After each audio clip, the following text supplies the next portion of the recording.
Welcome to Business Innovators Radio, featuring industry influencers and trendsetters sharing proven strategies to help you build a better life right now.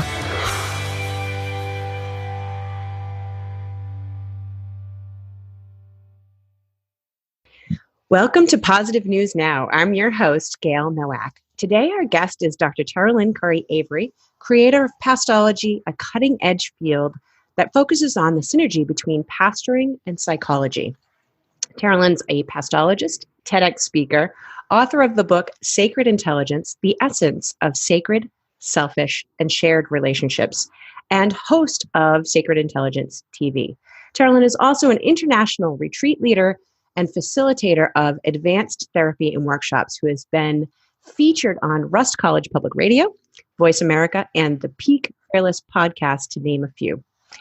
Her mission is to help heal religious wounds by teaching service providers, parents, and faith-based leaders to recognize the impact of these wounds on a personal level as well as in broader societal context. In her work, both as an ordained minister and licensed psychologist, Terrlyn has seen that although religion is a healing balm for some, it's often an instrument of wounding for others. Today, she's speaking with us about creating a more peaceful and compassionate world through the power of sacred intelligence. Welcome, Terrlyn. Hi, thank you so much for having me. I'm so happy to be here. How about we start with you telling us a little bit more about sacred intelligence and what it is and how you use it to help the people that you help?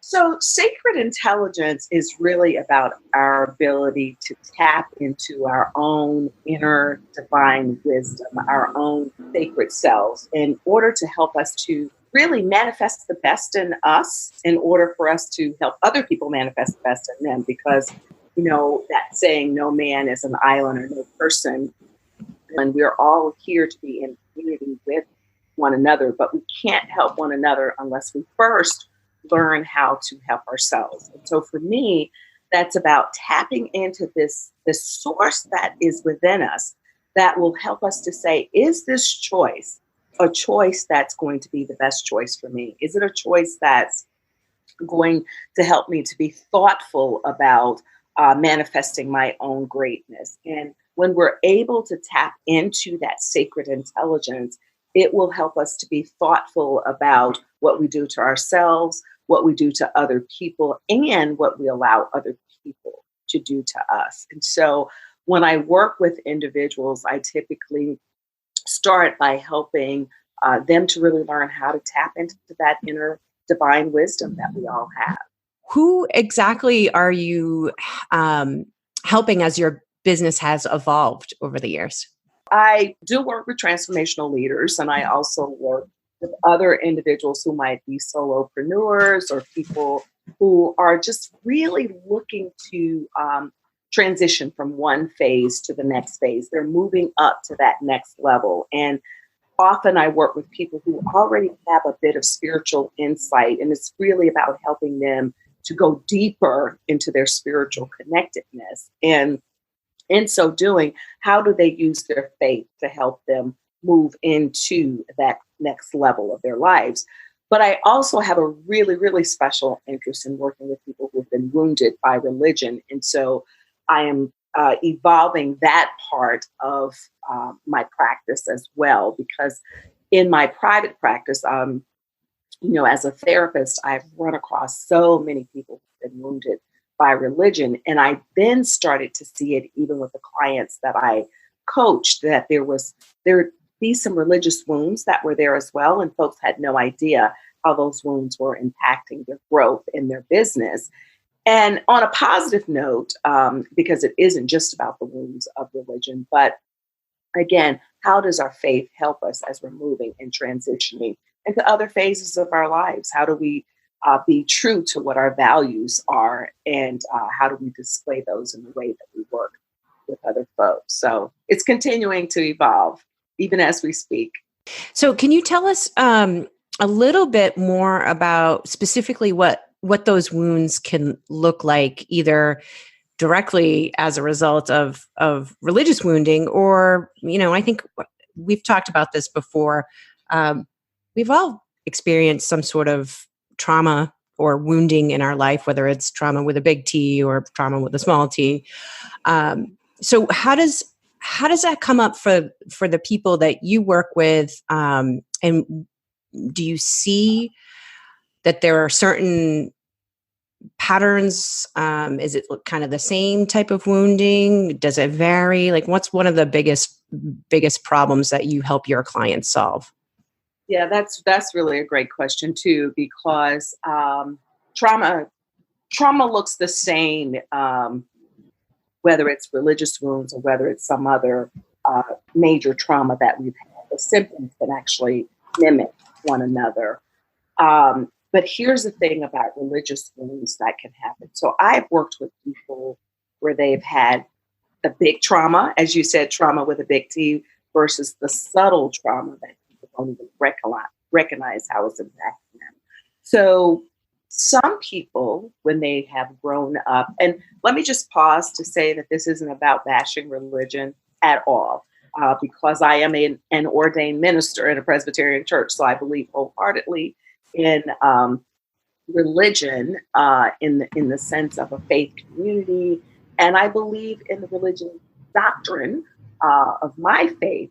But at the same time, I'm open enough to expand that belief system and accept that other people have other belief systems. And so I just want to really be clear about that, because I think when we start to talk about wounds of religion, people think it's anti-religion, and it is not.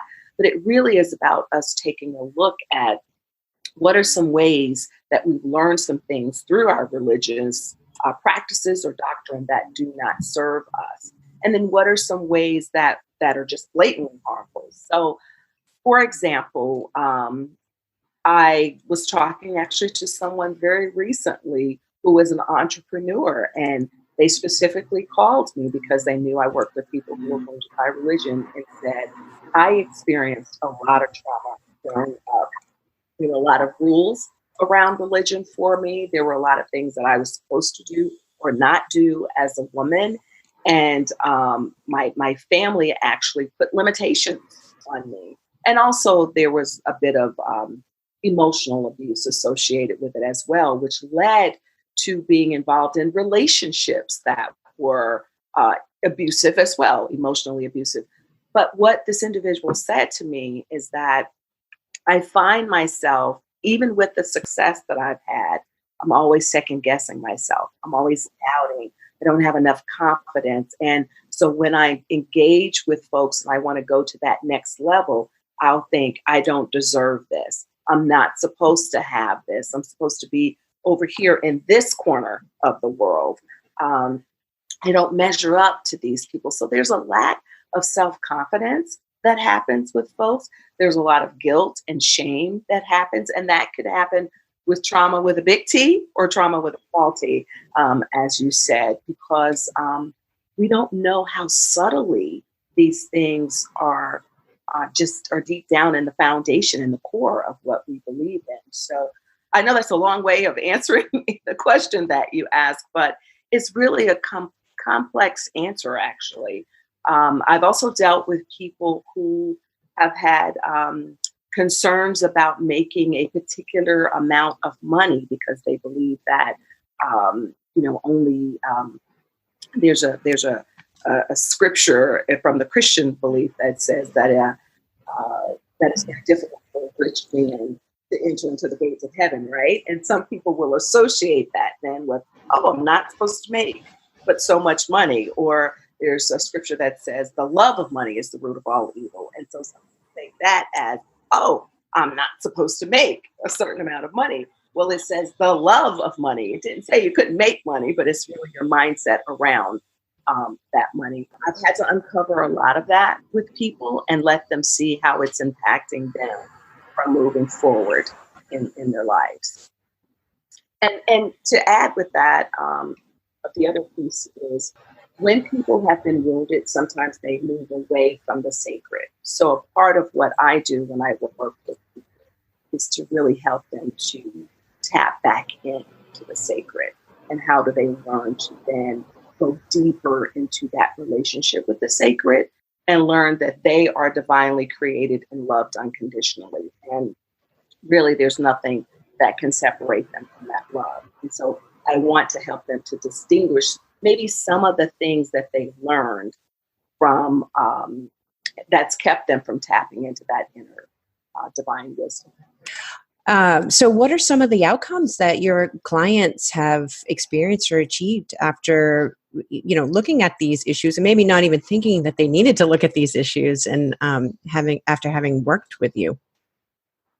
Well, it's really interesting. So if I could speak from the perspective of it's not just the ones who've been wounded by religion, but really the clients in general, just helping them to get through the hurdles of self-doubt and the hurdles of complacency, even, stepping out into that next thing. Some of the results that I received, first and foremost, is just really clarity.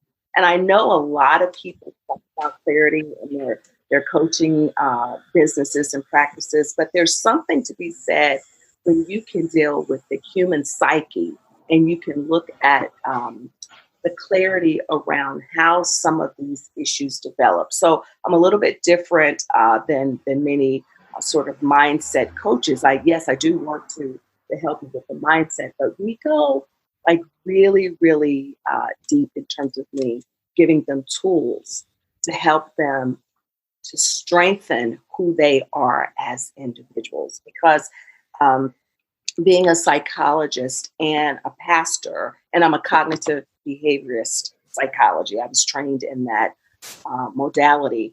I really look at a lot of mind shifts. And so some of the results I've seen is that people getting a lot of clarity in why they behave in the way they behave.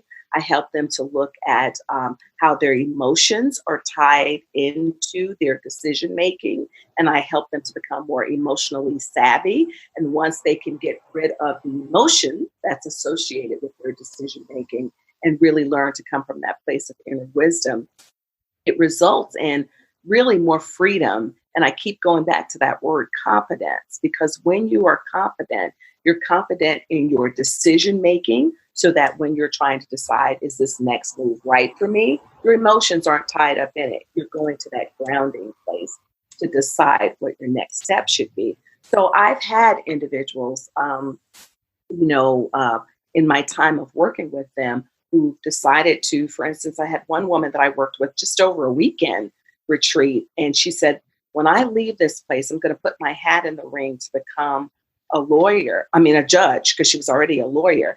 And she emailed me some months later and she said, Terrlyn, I'm going to be confirmed as a judge on Wednesday. She said, I left your retreat just really inspired. And so she looked at what the fears were that were keeping her from moving forward. She looked at ways in which she could honor herself and allow her voice and her vision and her value to come forth. And so I've had several people to just move to that next level, because, I've worked with some high level people, and sometimes even as high level folks, we can just become complacent and stay in our own little corners of the world. And so those have been some of the results. I've also worked with people who've gotten out of some really, really toxic relationships that they've been in as well, because when we're in those relationships, they also keep us from manifesting our best selves in all aspects. Yeah. And I would imagine, in particular for business owners who are making thousands, it seems like thousands, maybe it's even more, but you're making decisions all day, every day for your business, for your life. And I think in general, that's just kind of how society is because of the fast paced and everything. We all are sort of overwhelmed and taxed with needing to make decisions.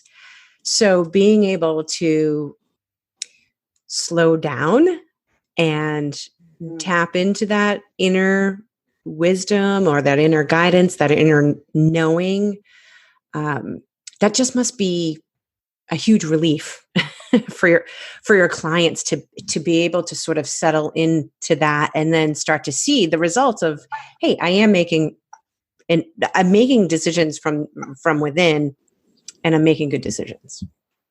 Yes. And so one of the things that I talk to my clients about is really having a committed Mm. practice of connecting with their inner sacred source. So for me, just I talk about in my book that it's really important for us to honor our three types of relationships that we have. And I believe that's our relationship with the sacred, with ourselves, and with other people. And so I talk with individuals about what is that sacred practice going to be. It has to be something that will allow you to be able to hear the sacred's voice, which dwells within us, and that's our inner sacred being, to be able to distinguish, is this me just wanting to do this, or is this really the sacred, guiding me to do that? Is this really the universe opening up a path for me to do this, right? And I believe that the sacred wants what we want, as long as it is in line with the greater good of humanity. I just want to be clear about that, because again, that circle of I am because we are because, I am. Everything that we do, while we should spend time, taking care of ourselves and understanding who we are, it is for the greater good of society. So for my clients, it does feel really good when they are able to just tap into that source and have a committed practice that gives them clarity.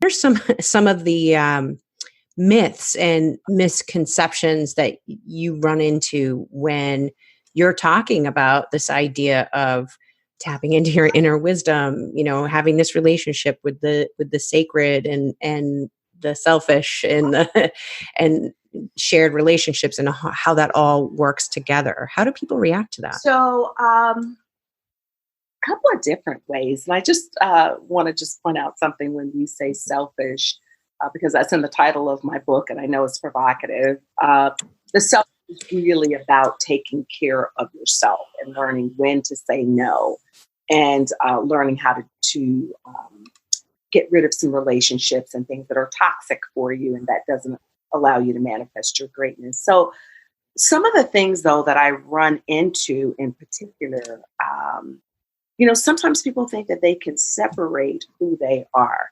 They'll think that there's the spiritual self that's not connected with the professional self, for instance, and that what I do at work is what I do at work, but what I do at home is what I do at home. So they might have some spiritual practices that they engage in, but they don't often, for many people, they don't tie in their practices, their faith practice, or their beliefs into how they practice their daily walk. And so sometimes it takes a moment for me to show people how those two things overlap with one another. And so sometimes what happens as well when there's a disconnect, then people begin to limit their thinking of how the sacred shows up in their lives. They also limit how they interact with other people on a business level, because they have their own spiritual beliefs and practices almost in this cocoon. And so they aren't able to see other people's religious practices or spiritual practices and honor those things. And so then there's this myth that, my practice or my beliefs are better than your beliefs. And so when we do that, and when we start to place ourselves above other people, we don't see our shared humanity. In fact, we don't even see how a lot of our practices and beliefs are the same, because we're so busy fighting one another. And so that shows up in the way that we are as professionals, shows up in the way that we interact, because we have these subtle beliefs, these implicit biases and beliefs that we carry into our interactions with others, and we don't even recognize it. It comes out in the way that the people that we decide that we're going to approach to do work with.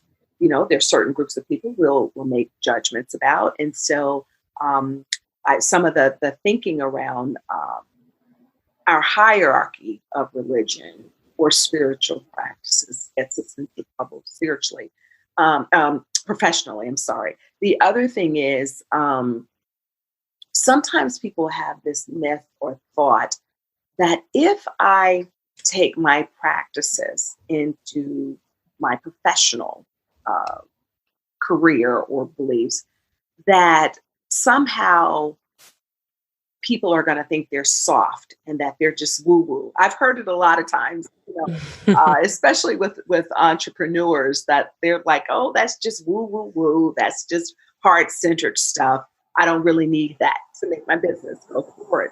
And nothing could be farther from the truth, because for me, our grounding in who we are, our sacred selves, that is really the catalyst that helps us do anything that we're doing in life. And so it helps us to be in alignment with who we are and our values, because often when I work with people and they're making decisions about something professionally, I'll say, is that in alignment with the essence of who you are, or are you just jumping on the bandwagon because that's what everyone else is doing? And so I really kind of help people stay focused with who they are and their core beliefs and how those can help them as they're going forward. And so the other real quick thing that I want to say is that I think on some level, when we have these thoughts about expanding our spiritual consciousness and who we believe the sacred is, we somehow think we're compromising our core beliefs.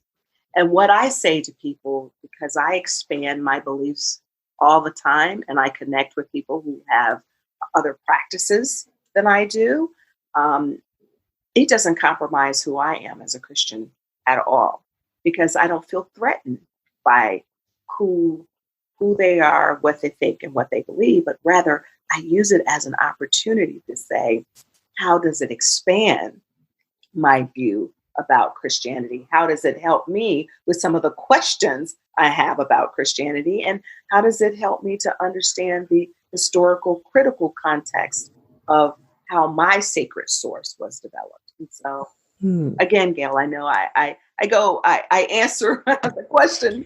It's sort of long-winded in a response, but again, it's such a complex topic.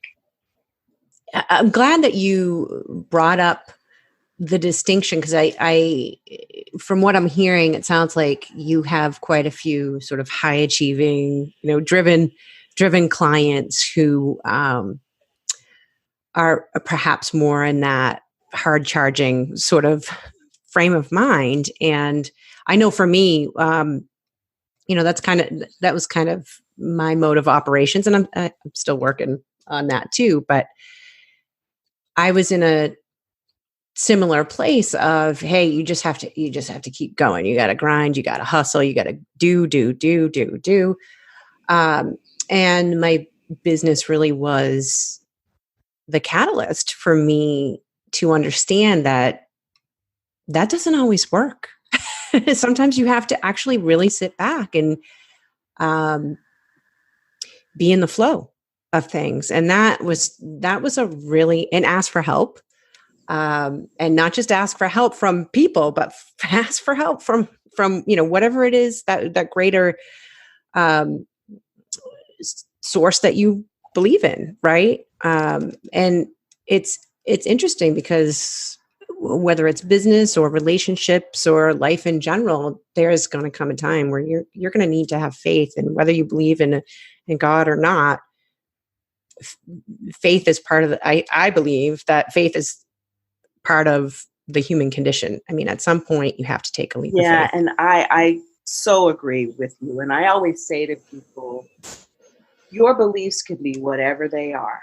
And I don't judge people for what their beliefs are. If they say they rub two rocks together and that is what gives them strength, I respect whatever that is. But here's the thing, and you just made me think about this, is whatever your sacred belief is, it better be something that you can really, really hold on to. Because when stuff happens, when there's sickness that comes up, you get that horrible diagnosis, or somebody in your family gets that diagnosis, when there's trauma that occurs, when you're going through your own relationship stuff, when something happens on the job, you can be at your top level and then all of a sudden something happens that knocks you to the ground. in order for you not to stay on the ground, you better have something that you can sink your teeth into. And so that's why when I'm working with clients, I am really, really adamant about what's your sacred source. And these practices can't be something that you start one day and you think I'm going to have this issue the next day and everything is going to be fine. Like, you have this huge issue the next day. You've got to build a foundation, a relationship with that sacred source that helps you to get through the stuff. Because if you're just starting this relationship, you may not see how it's going to work to your advantage if something happens. And that's why you need to have supportive people in your life who can help you to stay true to what you believe your sacred source is, right? Mm-hmm. And to develop that relationship with that source, spend time with that source every day so that you get to distinguish between the sacred voice and your own voice and someone else's voice. And that's often hard to do if you've been out there by yourself for a long time, because people will say, well, how do I know what the right thing is for me? And that's why we go through a period of discernment to kind of see what's blocking you from your connection with source, because it's going to be so crucial every day. I've been walking this faith journey for as long as I can remember. I mean, I was born into a faithful family, but even I have to have people that I go to and that I talk to and I say, can you help me? I'm trying to spiritually discern X, Y, and Z, or like in my belief system, can you just pray with me? Because no matter who we are, we're going to go through some difficult things in life as we're going after our businesses, to raise them to the next level, or relationships or children or whatever it is. So there's this grounding that's very important. And for me, having the psychology part with knowing the human psyche and the conditions of that, along with my training as a pastor and understanding how sacred texts were put together and the dynamics of a church and religious practices. What would you say are the top most important things that people need to consider when it comes to sort of stepping into this relationship with their sacred source and tapping into their inner wisdom to evolve and grow? That's a really, really good question. And what I advise people to do is to really kind of stop and first of all, identify for yourself what your beliefs are.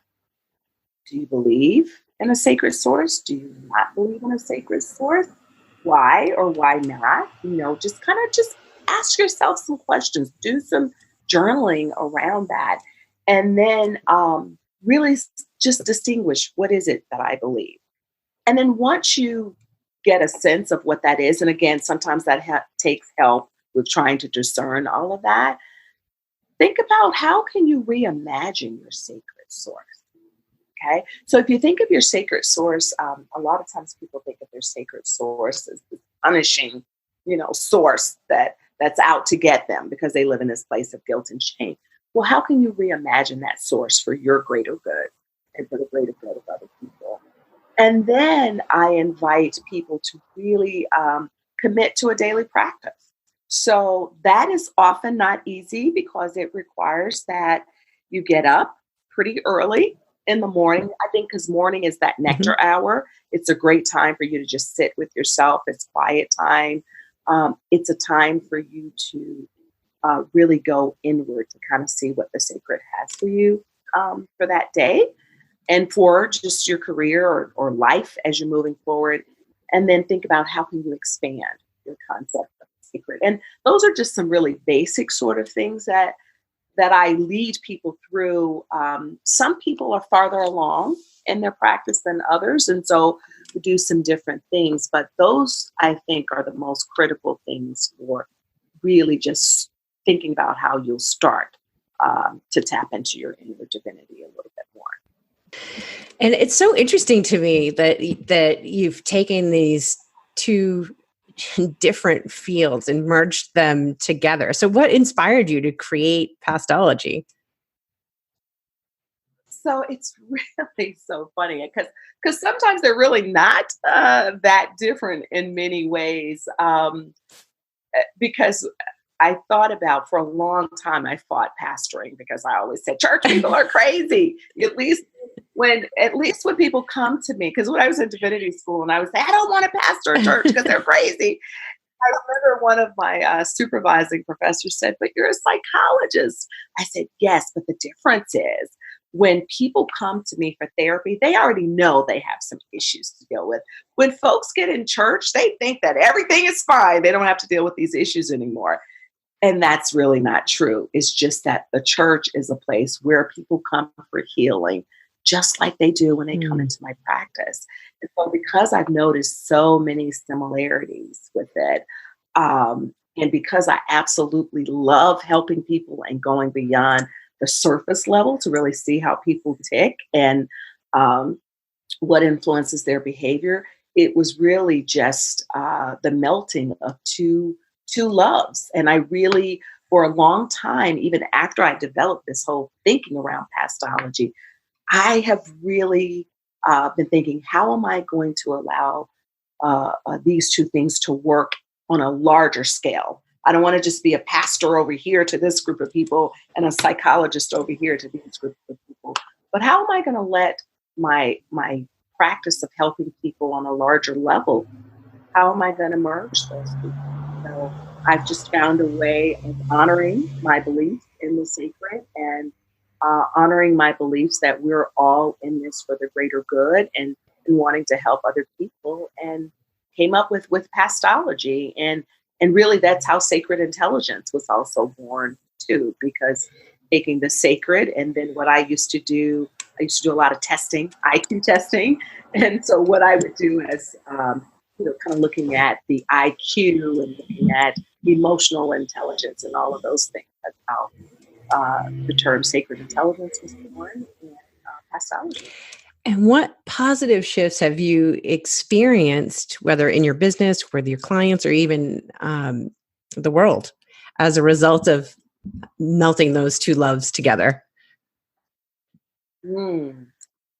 So for a long time, I worked with teenagers, and I worked with them in an adjudicated system and then in a public high school. And I started realizing some things when I was working with them, is that I needed to kind of move from working with them to working with women. There's a lot of issues that I saw coming up where those issues were reflective of how those kids were relating to their parents, and most often their moms, or the healing that their mothers had missed out on. And so I shifted, and I still kept dealing with the psyche piece more than the spiritual piece. But then as I began to, as the sacred worked in my own life and was pulling me, because really it's a calling, it's a pulling. So I don't give myself complete credit for this. It was tapping into that inner wisdom of the sacred, saying, no, you have to show the spiritual side. And so for me, I have seen the shift of broadening my platform and talking about the sacred more. And I've seen more people coming to me who are willing to talk about the wounds of religion. Because you see, most often when people get a personal development coach, they may talk about a little bit about their spiritual practices. They don't go into depth talking about their wounds of religion. I can be at a networking meeting and tell people that I work with folks around the wounds of religion, and they'll start to tell me their story. So it just shows that it's just more, it's more prominent than people know. And it isn't just about sexual abuse. It is really physical, emotional abuse. And the emotional abuse is really, really the most difficult part, because it's hard to shift the mindset. So I've been able to serve more people by incorporating both things. I've also been able to travel across the country and do more work around our sacred source. And I've traveled out of the country and really been able to tap into that as well with other people. So I've been able to reach more people by incorporating. That's great. And hopefully you'll be able to reach more people through this interview as well. So before we wrap up, is there anything else that our listeners should know that we haven't yet covered? Well, I think I would invite the listeners to really visit my website and just look around to see if there's anything that resonates with them. But in particular, I have a sacred dwelling community that is designed to help people to deepen their relationship with the sacred and also to manifest their greatness or to manifest a better life and better relationships. And with that sacred dwelling community, it's a non-religious community, but it's one in which I tap into my sacred source and I deliver messages of inspiration to people, because it's hard sometimes. Even if you're in church, it's hard just to get through the week without additional sacred practices, additional words of inspiration. So that community is designed to give words of inspiration, again, non-religious. There's also an opportunity in that community where I interview experts to kind of help us expand our sacred concept. And it's a wonderful way as a community to be able to come in and talk about those sacred practices and honor one another's sacred practices and ask questions about how you get through the day today. And so just to encourage people. So I would invite people to go and check that out and really to just engage in some sort of sacred practice on a daily basis. Excellent. And how can people find out more about you and connect with you and in your work? So they can go to sacredintelligence.com. And again, they can find more information about me and how to connect with me. But you can also email me at info@sacredintelligence.com. Until next time, remember, be your best story and share your positive news now. Thanks for listening to Business Innovators Radio. To hear all episodes featuring leading industry influencers and trendsetters, visit us online at businessinnovatorsradio.com today.